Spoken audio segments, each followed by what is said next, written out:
डर नहीं लगता। जो बलात्कारी खुलेआम कुत्ते के रूप में भारत का जो पुरुष समाज है, हम कह सकते हैं कि भारत का जो पुरुष समाज है वो कुत्ते के रूप में पूरे भारत में घूम रहा है और 3 साल की नन्ही बच्चियों के साथ घिनौना बलात्कार होता है। बड़े निरंकुश तरीके से बलात्कार होता है। बड़े बड़े पत्थरों से मारकर उनके सिर कुचल दिए जाते हैं।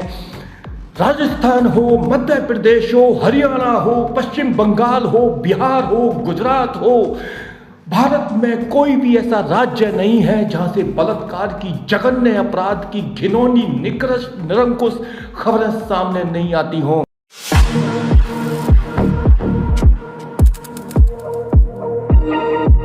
मैं विष्णु अग्रवाल आप सभी का स्वागत करता हूं। आप देख रहे हैं daily India time digital news channel. Supreme court ने अभी हाल में एक फैसला सुनाया कि जो रोड पर जो कुत्ते घूम रहे हैं, जो बाजारों में कुत्ते घूम रहे हैं, या जो अस्पतालों के पास या रेलवे स्टेशन के पास, बस स्टैंड के पास, या जितने भी जो सार्वजनिक स्थल हैं वहाँ जो कुत्ते घूम रहे हैं, उन कुत्तों को पकड़ के कहीं समाज से, जनता से कहीं छुपा दिया जाए, कहीं उनको एक अलग स्थान दे दिया जाए ताकि वो मार्केट में, सार्वजनिक स्थलों पर नजर ना आए। और सभी राज्यों के जो राज्य सचिव हैं उनको ये आदेश भी दे दिया गया है कि आप सार्वजनिक स्थलों से, पब्लिक प्लेस से डॉगीज को हटा दीजिए। सुप्रीम कोर्ट का ये फैसला एक तरफ 1% मान लेते हैं, ठीक है, 1% ओनली, 99% नहीं। लेकिन सुप्रीम कोर्ट को कुत्तों को लेकर कितना भय है, भारत सरकार को कितना भय है, नरेंद्र मोदी सरकार को इन कुत्तों से कितना डर लगता है, कितना शर्मनाक है ये। अभी हम जो विषय आपके सामने रखने वाले हैं कितना शर्मनाक है, भारत सरकार के लिए कलंक है, कानून व्यवस्था के लिए कलंक है, समस्त राज्य सरकारों के लिए कलंक है। इन सभी सरकारों को, कानून व्यवस्था को, सुप्रीम कोर्ट को, हाई कोर्ट को कुत्तों से डर लगता है, कुत्तों के काटने से डर लगता है। लेकिन दोस्तों, सबसे बड़ा सवाल है कि भारत सरकार को, राज्य सरकारों को और भारत की न्याय प्रणाली को बलात्कारियों से डर नहीं लगता। जो बलात्कारी खुलेआम कुत्ते के रूप में भारत का जो पुरुष समाज है, हम कह सकते हैं कि भारत का जो पुरुष समाज है वो कुत्ते के रूप में पूरे भारत में घूम रहा है और 3 साल की नन्ही बच्चियों के साथ घिनौना बलात्कार होता है। बड़े निरंकुश तरीके से बलात्कार होता है। बड़े बड़े पत्थरों से मारकर उनके सिर कुचल दिए जाते हैं। राजस्थान हो, मध्य प्रदेश हो, हरियाणा हो, पश्चिम बंगाल हो, बिहार हो, गुजरात हो, भारत में कोई भी ऐसा राज्य नहीं है जहां से बलात्कार की जघन्य अपराध की घिनौनी निरंकुश खबरें सामने नहीं आती हों।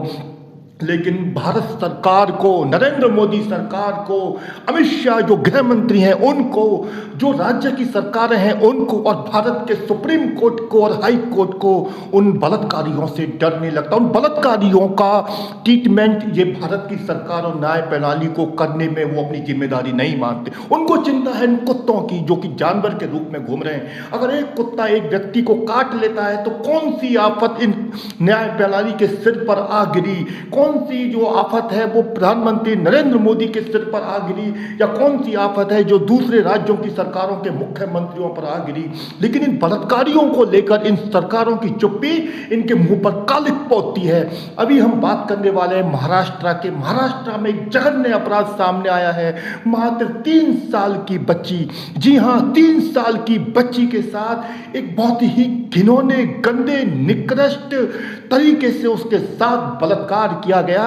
और बलात्कार के बाद जो दोषी था, जो अपराधी था, जो रेपिस्ट था, जो आतंकवादी था, डेली इंडिया टाइम्स पर मैं विष्णु अग्रवाल ये दावा करता हूं, जो 3 साल की बच्चियों के साथ बलात्कार करता है वो व्यक्ति, वो आतंकवादी से भी बड़ा अपराधी है। एक बार को आतंकवादी को बख्शा जा सकता है, लेकिन 3 साल, 2 साल, 1 साल, 9 साल, 4 साल की बच्चियों के साथ बलात्कार करने वालों को आतंकवादी से भी घिनौना और निकृष्ट नाम दिया जाना आवश्यक है।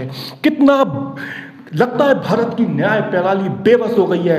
महाराष्ट्र के मुख्यमंत्री देवेंद्र फडणवीस को शर्म आनी चाहिए। मुंह छुपा लिया है उन्होंने। अभी तक कोई भी महाराष्ट्र के मंत्री ने, मुख्यमंत्री ने, कानून व्यवस्था ने उस अपराध के लिए दोषी को गिरफ्तार तक नहीं किया गया। सोचिए, उस 3 साल की बच्ची के साथ जब बलात्कार हो रहा होगा, विचार करिए।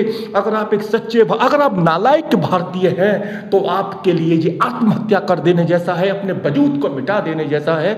जिस देश के अंदर 3 साल की बच्चियों के बलात्कार हो, 9 साल की बच्चियों के बलात्कार हो, 5 साल की बच्चियों के बलात्कार हो, या 90 साल की औरत के साथ बलात्कार हो, उस देश को महान कैसे कहा जा सकता? नहीं कहा जा सकता भारत को महान, क्योंकि भारत को महान बनाने के लिए इन बलात्कारियों को कुत्तों से पहले समाज से, देश से, ना सिर्फ पब्लिक प्लेस से, सार्वजनिक स्थलों से इनको ढूंढ कर, इनको सर्च करके इनको जेल की सलाखों के पीछे डालना पड़ेगा। इनको एक कचरे से भरे हुए गंदे डिब्बे में बंद करना पड़ेगा। ये जो बलात्कारी हैं, ये समाज के, मानवता के, हिंदू धर्म के, मुस्लिम धर्म के, ईसाई धर्म के, सिख धर्म के, ये सभी धर्मों के दुश्मन हैं। इन बलात्कारियों को खुली हवा में सांस लेने का कोई अधिकार नहीं है। पश्चिम बंगाल की मुख्यमंत्री हों ममता बनर्जी, जो पूरे भारत में जानी जाती हैं अपनी बेशर्मी वाले कानूनों के लिए, क्योंकि पश्चिम बंगाल में जो बलात्कारों का सिलसिला है वो थम नहीं रहा है। वहाँ लगातार बलात्कार होते हैं। लेकिन महाराष्ट्र की जो 3 साल के बच्ची के साथ बलात्कार हुआ है, यह सरकार और कानून प्रणाली के मुंह पर तमाचा है। Thank you very much.